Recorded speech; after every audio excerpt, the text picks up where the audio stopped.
They said the greatest gift I could give my sister was to disappear. So I did. What they didn't expect was how completely I'd vanish from their lives. My name is Emma, and for 28 years I thought family meant everything. I was wrong. Family, I learned, meant I meant nothing. It started when Dad died 5 years ago. Heart attack at 52 left us drowning in medical debt and a mortgage we couldn't afford. Mom looked at me with those desperate eyes and said, "Emma, you're the strong one. Madison's still in college. She has her whole future ahead of her." So I became the strong one. I dropped out of nursing school with 1 semester left, took 2 jobs, morning shift at the diner, night shift stocking shelves at Target, 60 hours a week so Madison could finish her marketing degree at State, so Mom could keep the house Dad loved, so our family could stay together. Madison graduated summa cum laude, posted pictures of herself in that cap and gown, arms around Mom, both of them glowing with pride.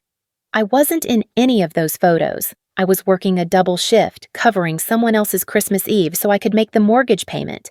That was Madison. Golden hair, perfect smile, and the kind of effortless charm that made people want to give her things. She'd float through life collecting opportunities like other people collect coffee cups. Internship at a marketing firm? Of course. Promotion within 6 months? Naturally. Meeting the son of the firm's biggest client at the company Christmas party? Like it was written in the stars. His name was Christopher Hartwell. Old money, the kind that whispers instead of shouts. His family owned half the commercial real estate downtown, had a foundation named after them, appeared in the society pages of the newspaper that still mattered. Madison was 23 and had found her golden ticket. I remember the first time she brought him home for dinner. I'd just gotten off my morning shift, still smelled like bacon grease and coffee, my uniform wrinkled from rushing to make Mom's famous pot roast. Madison floated in wearing a dress that cost more than my monthly grocery budget, her hand delicately placed in the crook of Christopher's perfectly pressed sleeve. "Emma," she said, her voice carrying that new tone I'd started to notice, like she was speaking to someone slightly beneath her. "This is Christopher. Christopher, this is my sister." The pause before sister was new, too. Like she was editing me in real time. Christopher was polite, shook my hand with the kind of grip that said he'd been taught proper etiquette since childhood, asked about my work with genuine interest that somehow made me feel smaller, not bigger.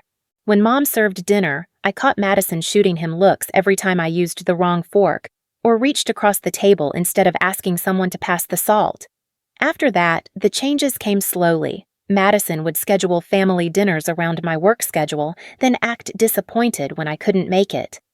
"Emma's always working," she'd sigh to Christopher, like my 2 jobs were a personal failing rather than the reason she could afford to date a Hartwell without worrying about student loans. She started bringing Christopher around more often. Always when I was home, I realized later. Always when I looked my most tired, my most ordinary. It was like she needed the contrast. Standing next to my exhaustion, her glow seemed brighter. Then came the engagement party.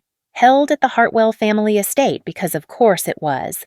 Madison spent weeks talking about the guest list, the caterer, the flowers. "It's going to be so elegant," she'd breathe, scrolling through Pinterest boards of decorations that cost more than my car. I bought a new dress for the occasion. Nothing fancy, just a simple black dress from Target that looked expensive if you didn't check the label. Saved for 3 weeks to afford it.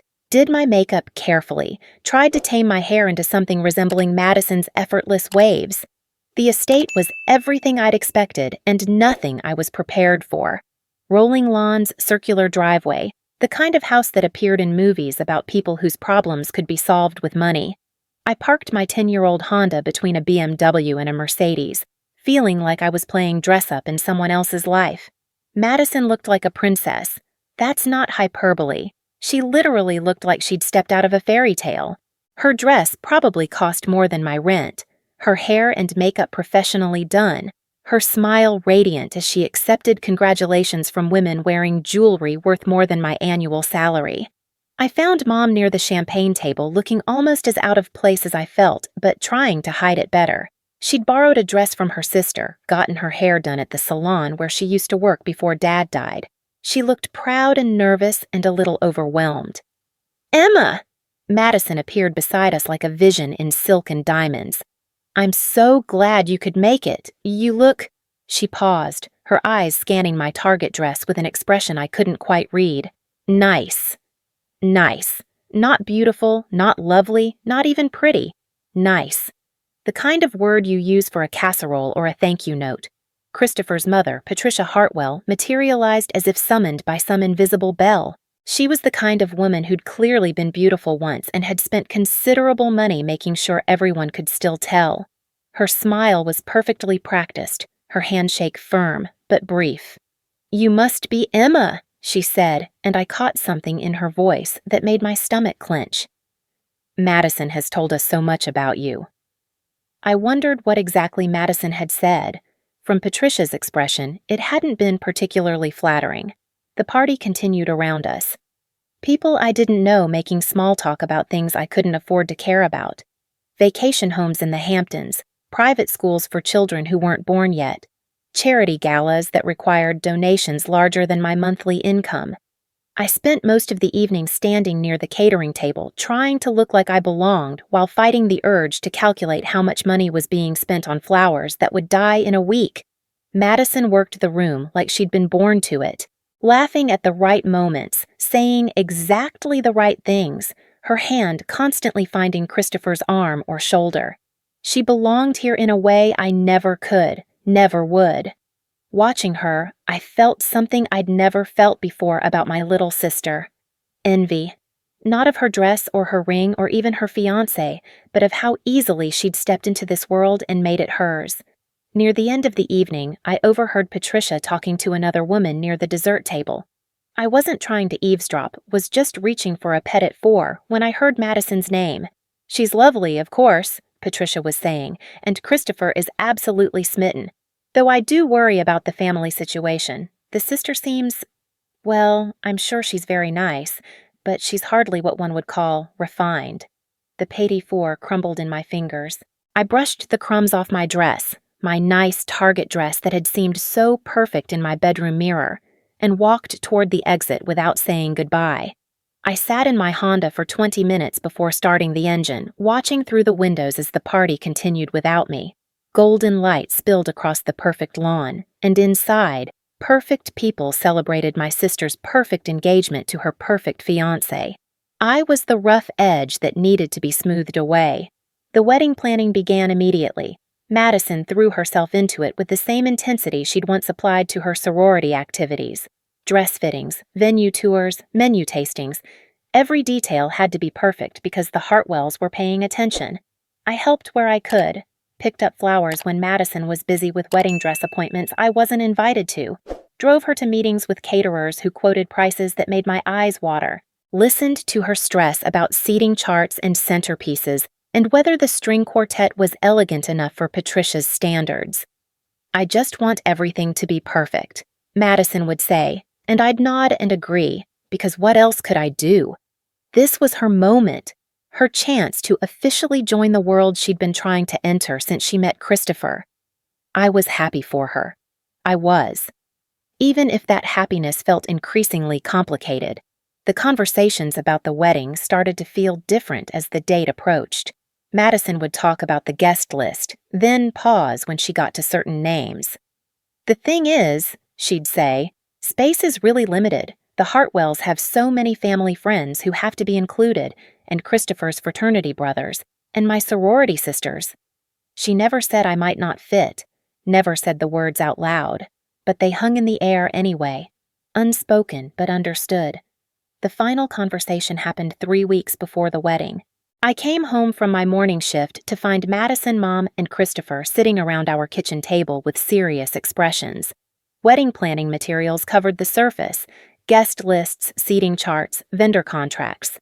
"Emma," Mom said when I walked in, her voice careful in a way that made my chest tight, "we need to talk." I poured myself coffee with hands that weren't quite steady and sat down in the chair that had been mine since childhood. The same chair where I'd done homework while Dad helped Madison with hers, where I'd signed the papers to take out loans for Madison's college, where I'd sat every Sunday morning for the past 5 years, planning how to make our money stretch another week. "The wedding," Madison began, then stopped. She looked at Christopher, then at Mom, then back at me. It's going to be smaller than we originally planned. I waited. The kitchen clock ticked loudly above the sink. The Hartwell family has very specific expectations, Christopher said, his voice gentle but firm. Image is important in our circle. Family reputation. Still, I waited. Madison's hands twisted in her lap. The thing is, Emma, you don't really fit with their crowd. And Mom and I have been talking, and we think maybe it would be better if you didn't come to the wedding, Mom finished quietly. The words hit me like cold water. I set down my coffee cup carefully, making sure it didn't rattle against the saucer. I see, I said. It's not that we don't want you there, Madison rushed to explain. It's just that this is really important for my future, for our family's future, the connections Christopher's family can provide, the opportunities, and you've always been so understanding about these things. Understanding. Yes, I'd been understanding when she needed money for sorority dues, understanding when I'd covered her car payments so she could afford to go on spring break, understanding when I'd worked overtime to pay for the dress she wore to meet Christopher's parents. You'll understand someday, Patricia had said at the engagement party, when you have children of your own and want what's best for them. Christopher leaned forward. We're hoping you'll see this as a gift to Madison. Sometimes the greatest act of love is stepping aside.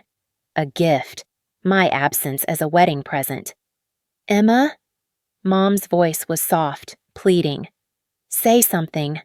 I looked around the table at the three people I'd sacrificed everything for.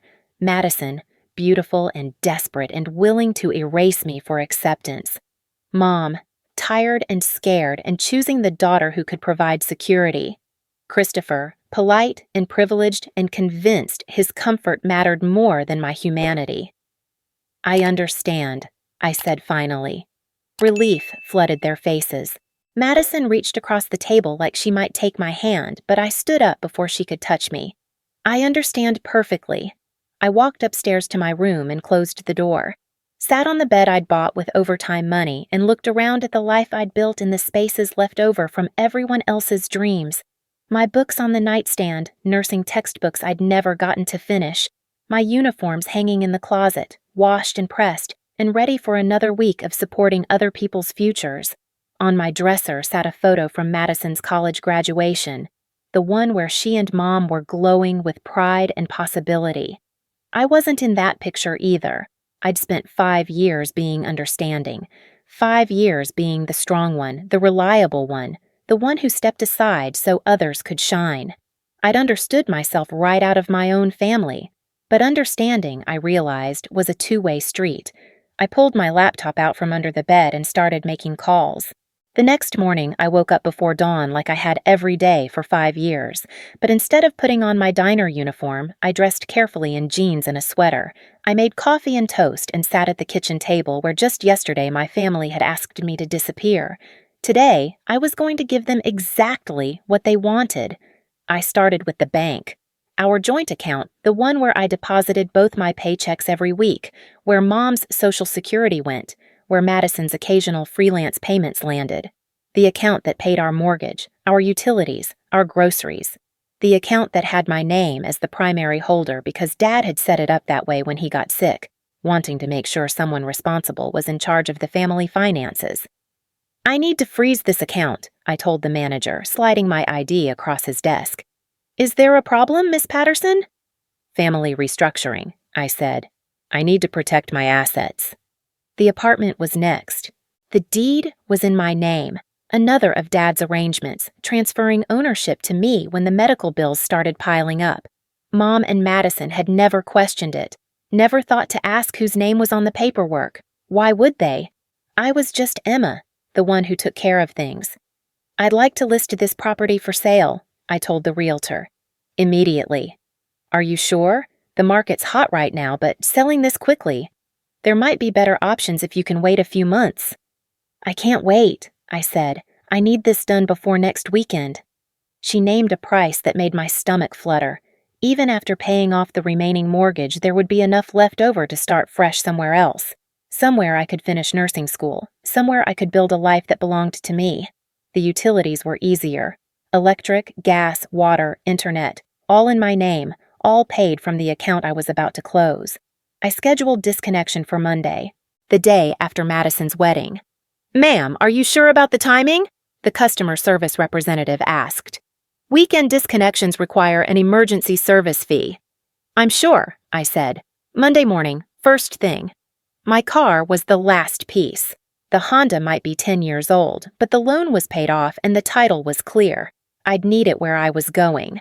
I spent the afternoon packing. Not everything. I didn't want them to know what was coming, just the essentials. My clothes, my books, my laptop, the jewelry Dad had given me before he died. Photos that mattered, documents I'd need. Everything that was mine and only mine. The suitcase fit easily in my trunk. 5 years of sacrificing for other people, and everything I actually owned fit in 2 bags and a backpack. I left the keys on the kitchen counter. House keys, the spare set to Mom's car, the key to the safety deposit box where I'd kept Dad's important papers. They could have them all back. They wouldn't need them much longer anyway. The note was simple. "You said the greatest gift I could give Madison was to disappear from your family. Consider it done. The apartment sells Monday. Account closes Tuesday. You have until then to figure out your new arrangements. Emma." I folded it carefully and left it next to the keys, right where Mom would see it when she came down for her morning coffee. Then I walked out the door, closing it like a final punctuation mark.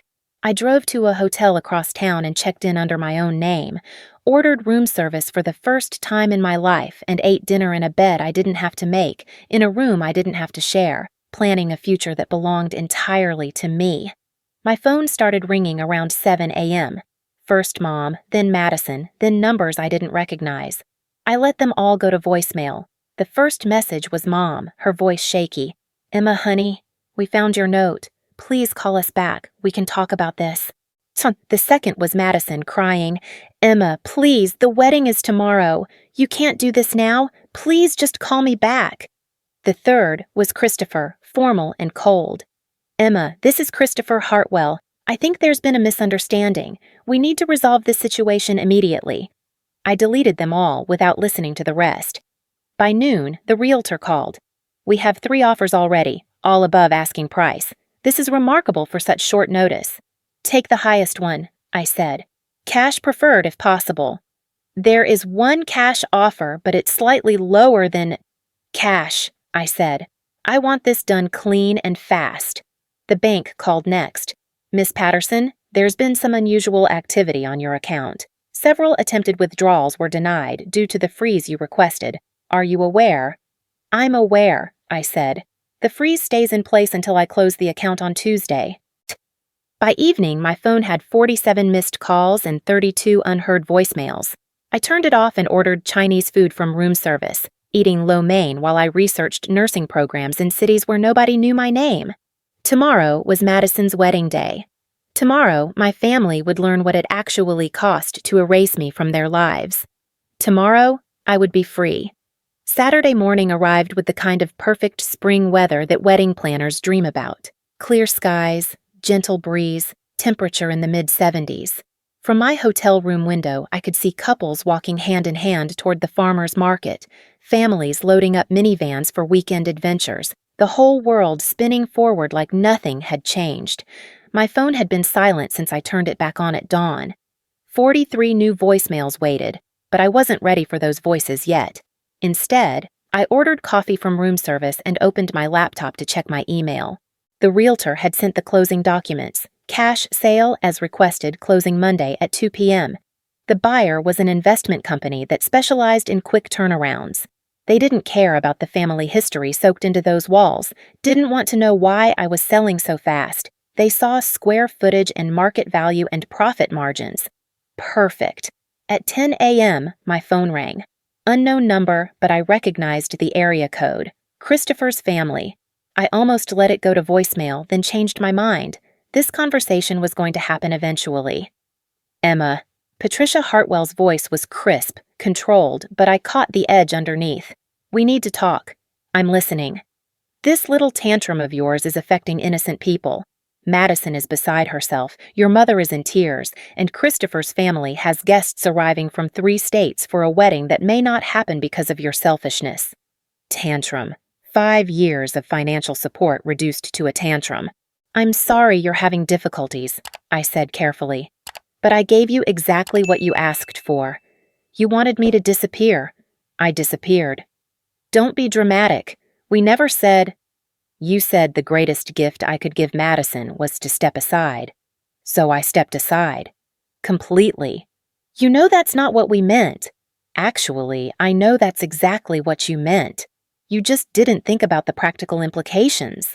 A pause. I could hear voices in the background, urgent whispers that suggested I wasn't the only one listening to this conversation. What do you want? Patricia's voice was smaller now, less commanding. I don't want anything from you. I wanted a family that valued me, but we're well past that now. Emma, a new voice cut in, Christopher taking the phone from his mother. Let's be reasonable here. You're upset, I understand that. But Madison doesn't deserve to have her wedding day ruined because of a miscommunication. Miscommunication. I laughed, and it sounded strange in the quiet hotel room. Is that what we're calling it? What will it take? His voice was strained now, the polite veneer cracking. Money? We can compensate you for your... inconvenience. You think this is about money? Everything's about money, Emma. Don't pretend otherwise. Name your price. I hung up. 30 minutes later, the bank called.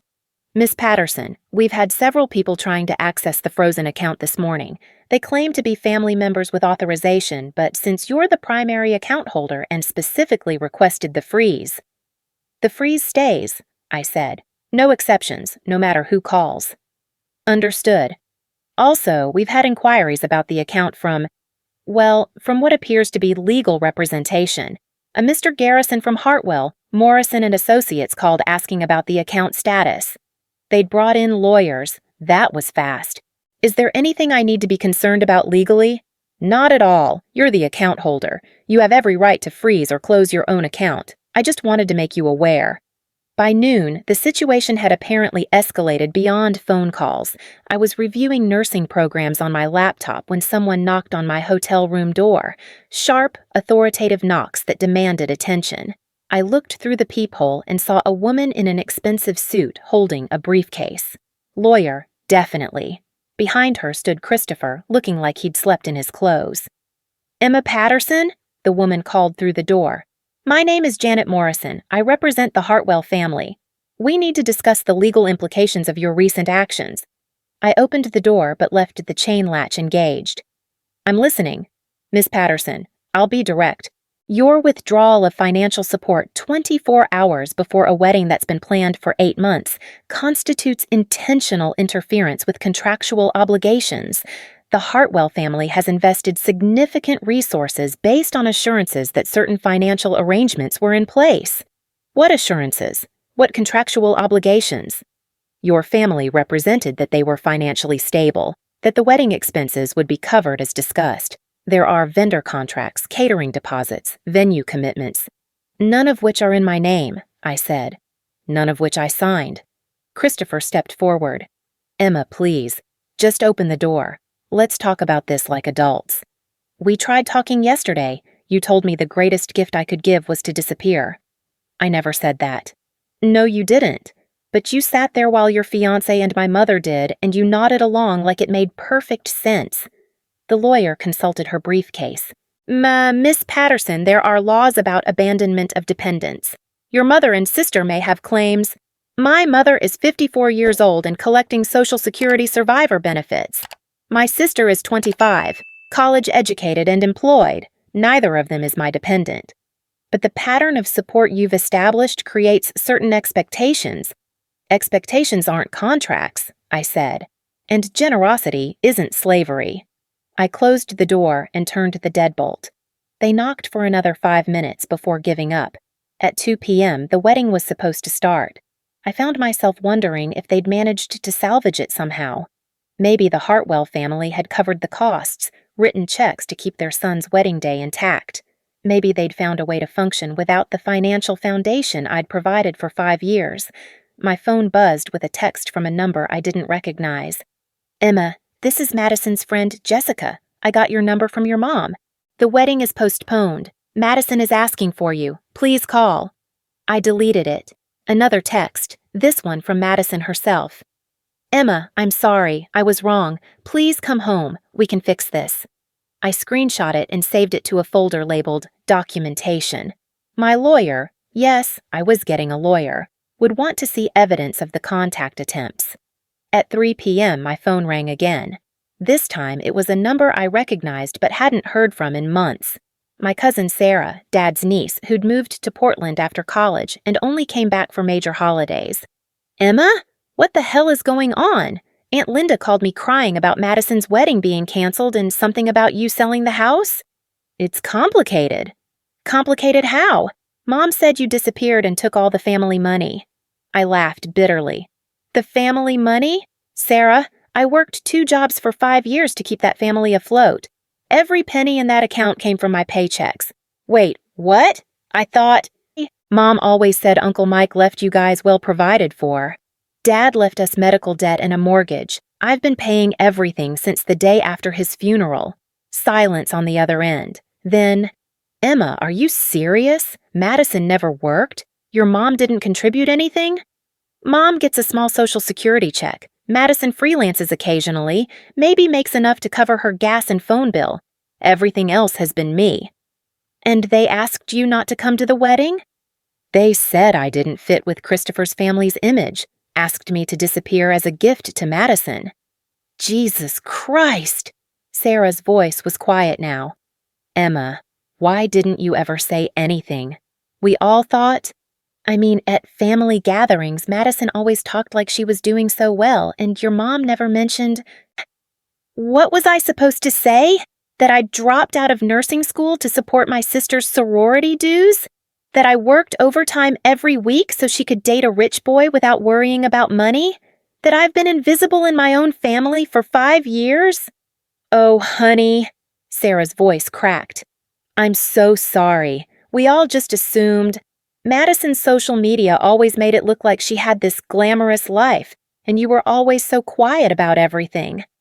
I was quiet because I was exhausted, and because I thought that's what family meant, taking care of each other. Taking care of each other goes both ways, Emma. What you've been doing, that's not family. That's martyrdom.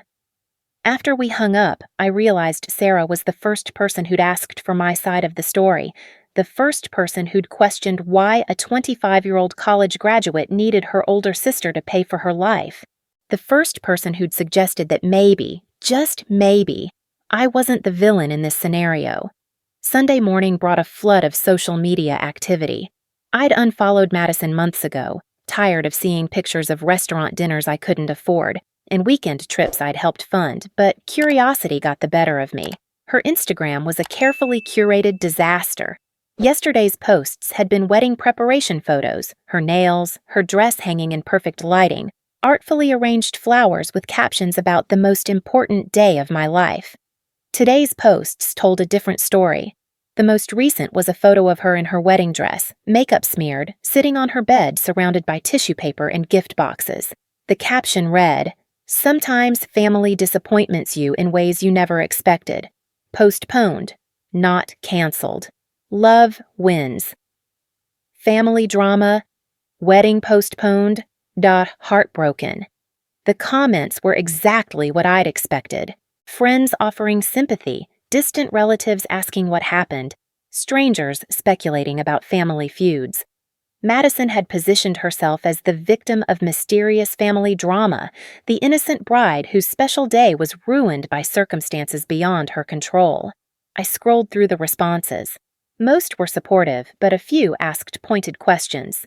Wait, didn't you just post about your sister helping with wedding prep? What happened?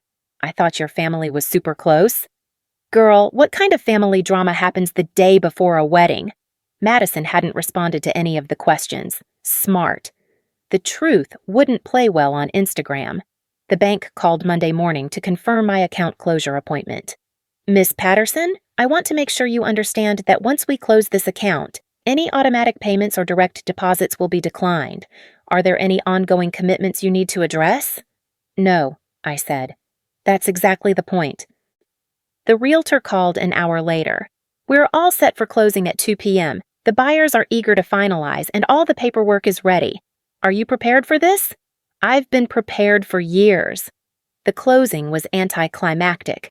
I signed papers, handed over keys, received a check that represented 5 years of sacrifice and the beginning of a new life. The buyers were a young couple planning to flip the house, and they chattered excitedly about granite countertops and open floor plans while I signed away the only home I'd ever known. Walking out of the title company, I felt lighter than I had in years. My phone had been buzzing all morning with calls from numbers I didn't recognize, voicemails I didn't plan to return, text messages that all said some variation of "please call" and "we need to talk." I was done talking. That evening, I found an apartment in Charleston 3 hours away and close to a nursing program that would let me finish my degree in 18 months. The security deposit and first month's rent would come from the house sale proceeds. The rest would pay for school and living expenses while I built the life I should have started 5 years ago. I packed my car methodically, everything I owned fitting easily in the trunk and back seat. Before leaving town, I made one last stop at the cemetery where Dad was buried. His headstone was simple granite, weathered but well-maintained. I'd been the one maintaining it, bringing flowers on his birthday, cleaning off the winter debris.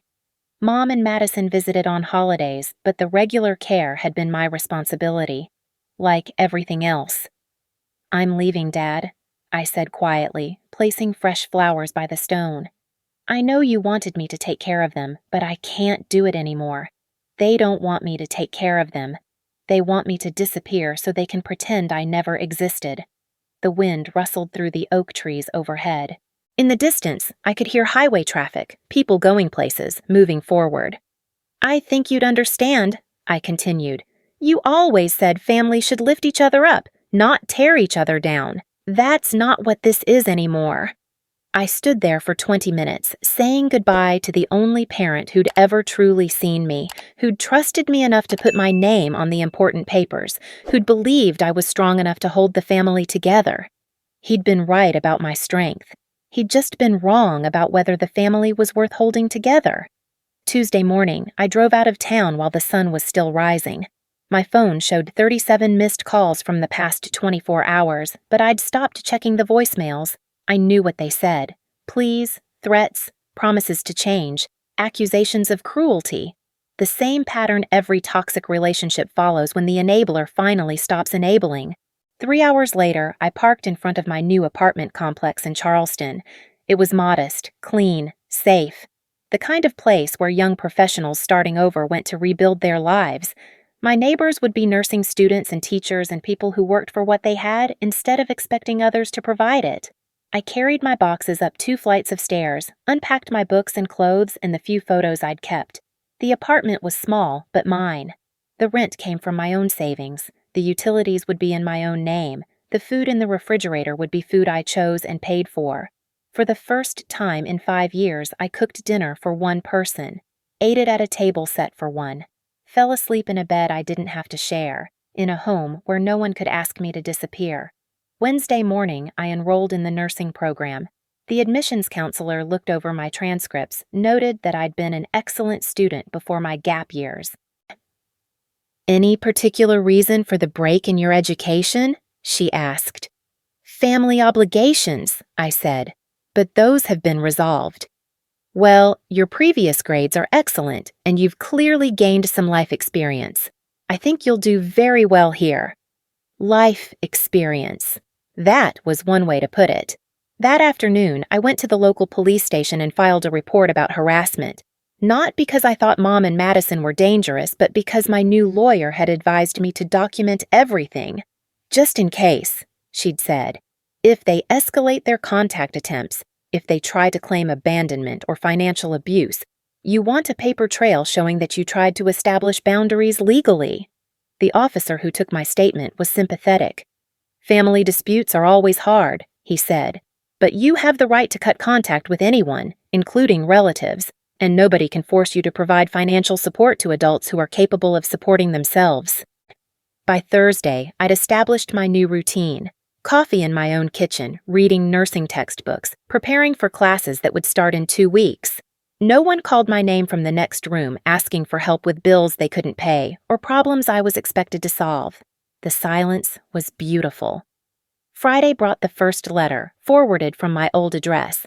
Mom's handwriting on cream-colored stationery, the kind she saved for important occasions. "Emma," it began, "I know you're angry, and maybe you have a right to be. But this has gone too far. Madison's engagement is in trouble because of the wedding disaster. Christopher's family is questioning whether our family is suitable, and she's devastated. She loves him, Emma. Don't you want your sister to be happy?" I folded the letter carefully and put it in my documentation file. My lawyer would want to see this too. Madison's letter arrived Saturday, longer and more desperate. "Emma, I'm sorry. I was wrong to ask you not to come to the wedding. I was scared and trying to impress people who don't matter. But you're my sister, and I love you, and I need you to come home. Christopher and I are trying to work things out, but his family won't trust us now because of what happened. They think our family is unstable. Please come back and help me fix this. I promise things will be different. Help me fix this. Not I'll fix this, or we'll work together to fix this. Help me, like always." I didn't answer either letter. Sunday morning, my phone rang from Sarah's number. "Emma, I've been thinking about our conversation all week. I talked to Mom about what you told me." "Your mom?" "Yeah, Dad's sister. She's been worried about your family since Uncle Mike died, but she didn't know how bad things were. She said she never realized you were supporting everyone." "Most people didn't. Madison's very good at making her life look effortless on social media." "Emma, Aunt Linda called Mom yesterday. She wanted the family to intervene, to convince you to come back and stop this nonsense. Mom told her that maybe it was time the family looked at why a 28-year-old woman felt like her only option was to disappear in the middle of the night." "What did Aunt Linda say to that?" "She hung up, but Emma, some of us are starting to ask questions about why Madison never worked during college, about why you dropped out of nursing school, about why none of us ever heard about your jobs or your sacrifices until now." I felt something loosen in my chest. Validation from people who'd known me my whole life, who'd watched from the outside and were finally seeing the truth. "I'm not coming back, Sarah." "I know, and I don't think you should. Mom wants to drive down and visit you next month, if that's okay. She feels terrible that she didn't see what was happening." "I'd like that." "Emma, are you happy? I mean, with all this chaos and drama, are you actually happy?" I looked around my small apartment, at my nursing books stacked on the coffee table, at the acceptance letter for school pinned to my refrigerator, at the life I was building one small piece at a time. "Yeah," I said, surprised by how true it was. "I think I am." Monday marked 2 weeks since I'd walked out of my old life. The house sale was final, the bank account was closed, and somewhere 3 hours away, Mom and Madison were learning to function without me. I hoped they were figuring it out. I hoped Madison's relationship survived her family's implosion. I hoped Mom was finding ways to manage on her Social Security and whatever job she could find. But hoping wasn't the same as helping, and I was done confusing the two. My new life was small, but mine. Classes would start next week, and I'd already connected with a study group of other returning students. People who understood that education was a privilege, that every opportunity had to be earned. I thought about the note I'd left on the kitchen counter 2 weeks ago. "You said the greatest gift I could give Madison was to disappear from your family. Consider it done." They'd asked me to disappear, and I had. Completely, permanently, and on my own terms. They'd expected me to vanish quietly while continuing to pay their bills from the shadows, to be invisible but indispensable. Instead, I'd given them exactly what they'd asked for: a life without Emma. The bills, the responsibilities, the daily maintenance of being adults. All of it was theirs now, along with the consequences. Sometimes the greatest gift you can give someone is letting them experience the full weight of their choices. Sometimes the kindest thing you can do is stop enabling them to avoid reality. And sometimes the most loving thing you can do for yourself is walk away from people who only value what you can provide, not who you are. I was Emma Patterson. I was 28 years old. I was going to be a nurse, and I was finally, completely, beautifully free.